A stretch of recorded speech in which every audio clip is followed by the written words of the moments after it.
আসসালামু আলাইকুম, welcome back to my channel. কেমন আছো বন্ধুরা? আশা করছি ভালো আছো। চলে এসেছি নতুন একটি রেসিপি নিয়ে, পালং শাকের রেসিপি। তো চলো শুরু করে দিই। পালং শাক, একাটি পালং শাক প্রথমে আমি ভালো করে কেটে বেছে ধুয়ে নিয়ে চলে এসেছি। তারপর একটি ছোট সাইজের আলু টুকরো করে কেটে নিয়েছি, আর নিয়েছি একটি মাঝারি সাইজের পেঁয়াজ।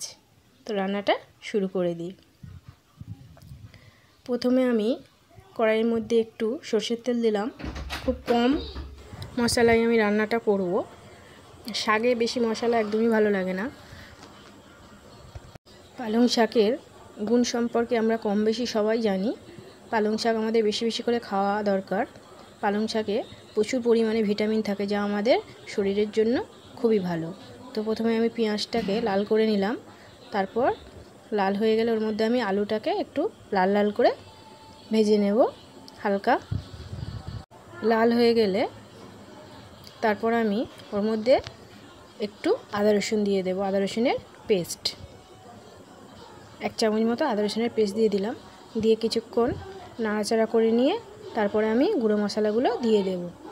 তো আমি খুবই ইজি আর খুবই সহজভাবে পালং শাক রান্না করি, যেটা খেতে খুবই টেস্টি এবং খুবই সুস্বাদু হয়। বন্ধুরা, তোমরা বাড়িতে করে দেখবে, রান্নাটি তোমাদের খুবই ভালো লাগবে।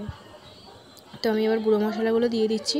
দিয়ে দিলাম পরিমাণ মতো নুন, 1 চামচ হলুদ গুঁড়ো, 1/2 চামচ লঙ্কা গুঁড়ো, আর 1/2 চামচ জিরে গুঁড়ো দিয়ে আমি গুঁড়ো মশলাগুলোকে ভালো করে কষিয়ে নেব।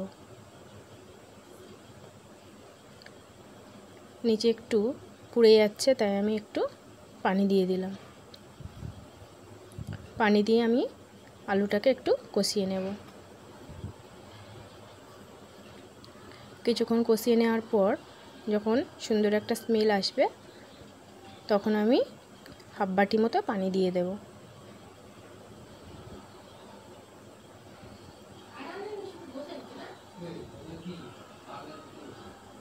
দেখো বন্ধুরা, আমার কষানো হয়ে এসছে। এবার আমি ওর মধ্যে পানি দিয়ে দেব।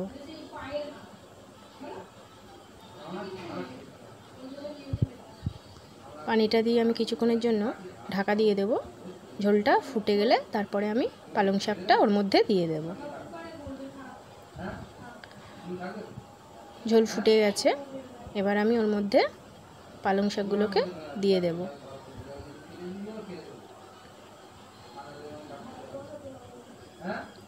পালং শাকটা একটু কচি নেওয়ার চেষ্টা করবে বন্ধুরা।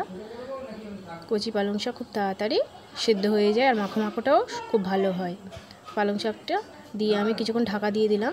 ভেপে গিয়ে কমে যাওয়ার পর তারপর আমি একটু কষিয়ে নেব ওই আলুর সাথে। আলুর সাথে কষিয়ে নিয়ে পালং শাক থেকেও কিছুটা পানি বের হবে। আমি আর রান্নাটাতে আর আলাদাভাবে পানি দেব না, এই পানিতেই আমার রান্নাটা কমপ্লিট হয়ে যাবে। পালং শাকটাকে একটু নাড়াচাড়া করে নিলাম। দেখো বন্ধুরা, শাকটা কতটা কমে গিয়েছে। এবার আমি খুন্তিটা একটু ধুয়ে জাস্ট একটুখানি মতো পানি দিলাম। এবার আমি ওটা ঢাকা দিয়ে রান্নাটা করে নেব। কিছুক্ষণ পরে আমি খুলেছি, 2-3 মিনিট পর। এখনও ঝোল আছে, আমি আবার ঢাকা দিয়ে দেব।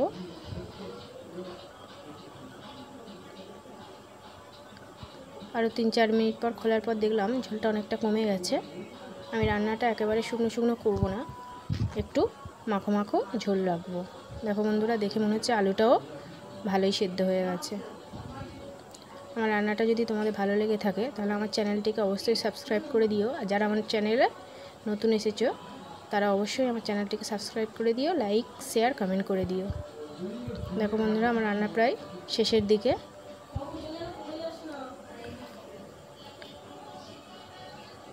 হালকা একটু মাখো মাখো ঝোল রাখবো।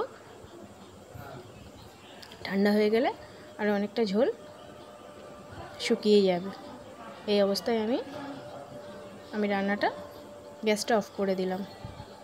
আমি একটা জায়গায় এবার সার্ভ করে নেব।